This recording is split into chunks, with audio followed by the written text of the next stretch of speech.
कृत निंदक मंदमति आत्महन गति जाई।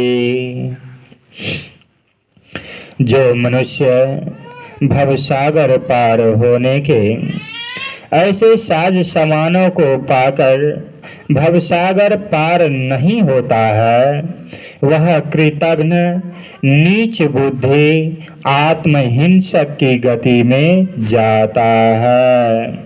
श्री सद्गुरु महाराज की जय।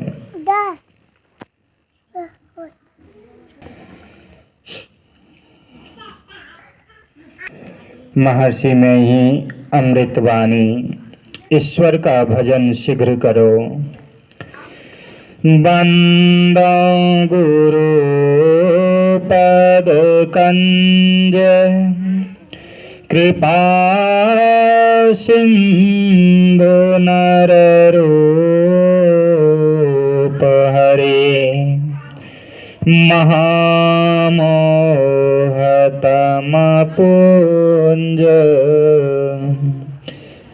जासुव चन रवि करनी कर।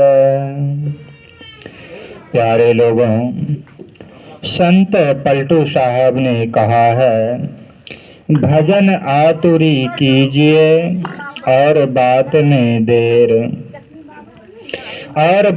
में देर लगाओ, पर भजन में देर मत करो।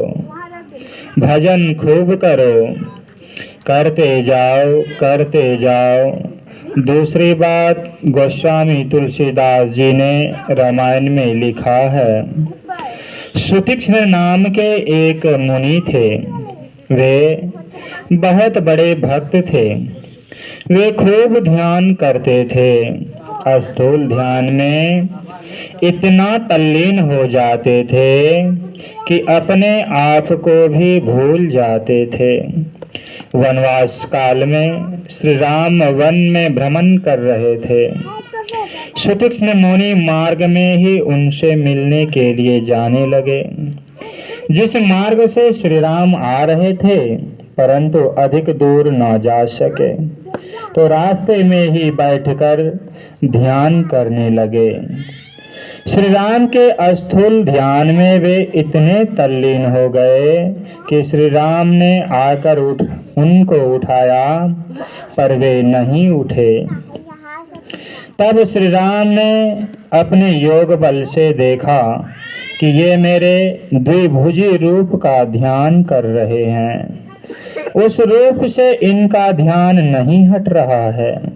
तब श्री राम ने अपने रूप को बदलकर चतुर्भुजी रूप कर दिया।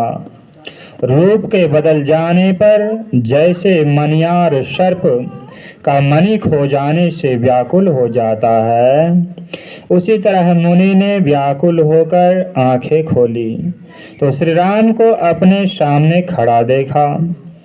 ध्यान में जो लीन हो जाते हैं, उन्हें बाहर में क्या हो रहा है कुछ मालूम नहीं पड़ता। यहाँ तक कि अपने देह की भी सुधि नहीं रहती।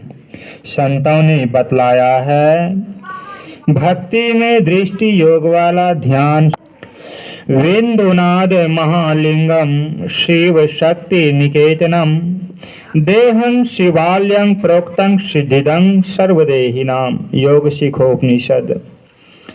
यह शरीर आपका शिवालय है और ठकुरबाड़ी भी। लोग है जा। शिवालय का अर्थ है कल्याण करने वाला घर। बिंदु ध्यान में लगे रहोगे तो तुम्हारी सांसारिक सभी आवश्यकताओं की पूर्ति होती रहेगी। यह भीतर की बात है, बाहर की नहीं। नाद ध्यान में मन सभी विकारों से रहित हो जाता है। इसलिए बिंदु ध्यान और नाद ध्यान संत मत की खास चीज है। शांति पाने का जो मार्ग संतों ने बतलाया है, वह यही है। गुरु से युक्ति जानकर जो भक्ति करेंगे उसे सांसारिक वस्तु की कोई कमी नहीं रहेगी। परमात्मा की ओर से उसकी गति हो जाएगी। गुरु के बतलाए बिंदु ध्यान और नाद ध्यान हम लोग करते रहें। बिंदु ध्यान की एकाग्रता ऐसी होती है कि बिंदु को छोड़कर दृष्टि दूसरी ओर नहीं जाए। एक ही ओर दृष्टि को लक्ष्य पर टिकाए रखना बिंदु ध्यान है। बिंदु ध्यान करने से नाद को पकड़ने की शक्ति आ जाएगी। बिंदु में तह नाद बोले रैन दिवस सुहावनम संत पलटूदास। इसके लिए बिंदु ध्यान और नाद ध्यान करना चाहिए। संसार में और शरीर में ऐसी एकता है कि स्थूल जगत के जिस तल में रहोगे स्थूल शरीर के भी उसी तल में रहोगे। सूक्ष्म शरीर में रहोगे तो सूक्ष्म लोक में रहोगे। संत मत कोई नया मत नहीं है। वेदों उपनिषदों में जो नाद का उपदेश है आजकल के संतों का भी वही उपदेश है। ऋषि मुनियों का भी यही कहना है। पुराणों में भी यही बात कही गई है। ध्यान करते करते होते होते सबसे पहले अपनी पहचान होती है। इसी को जीवात्मा कहते हैं। यही जीवात्मा ईश्वर का अंश है। ईश्वर अंश जीव अविनाशी चेतन अमर सहज सुख राशि। गोस्वामी तुलसीदास जी महाराज। इसकी प्रत्यक्षता हो जाती है। जैसे एक बूंद पानी को पहचान लेने पर सब पानी की पहचान हो जाती है, उसी तरह आत्मा की पहचान होने पर परमात्मा की पहचान हो जाती है। तब वह सुख मिलता है जो परमानंद है। स्वयं अपने से अपने में वह परम सुख मिलता है। संसार में जो सुख है वह इंद्रियों का सुख है। जो साधना करता है उसका संसार में अकल्याण नहीं होता। अगर इस जन्म में परमात्मा तक नहीं पहुंच सका तो दूसरा जन्म किसी योगी कुल या धनवान कुल में होता है। वहां खाने पीने का कष्ट नहीं रहता। ध्यान करते करते अंत में उसे मोक्ष मिल जाता है। उसके जन्म मरण का दुख छूट जाता है और वह परमात्मा में मिलकर एक मेक हो जाता है।